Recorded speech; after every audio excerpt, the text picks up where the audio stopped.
Excited ng maraming Kapuso viewers matapos kumalat ang balitang muling mapapanood si Raisa Senon sa bakuran ng GMA Network. Matapos ang ilang taong paggawa ng proyekto sa ibang network, tila handa na ang aktres na muling magpasiklab sa Kapuso Primetime sa inaabangang seryeng Hari ng Tondo. Marami agad ang na-curious kung ano magiging papel ni Raisa sa nasabing proyekto. Kilala siya sa kanyang husay sa drama at intense na pag-arte. Kaya naman inaasang mabibigyan niya ng matinding emosyon at aksyon ng serye. Hindi rin maitatanggi na marami ang natuwa sa kanyang pagbabalik sa dating tahanan na unang nagbigay sa kanya ng malaking oportunidad sa showbiz. Usap-usapan din online ang mga makakasama ni Raisa na ilan sa mga bigating Kapuso stars. Ayon sa ilang netizen, bagay umano sa aktres ang mga mature at palaba na karakter kaya swak na swak siya sa tema ng serye.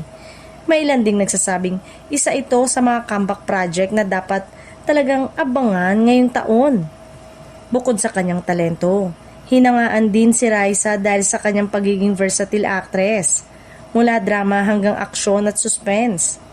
Kaya niyang dalhin ang anumang role na ibigay sa kanya.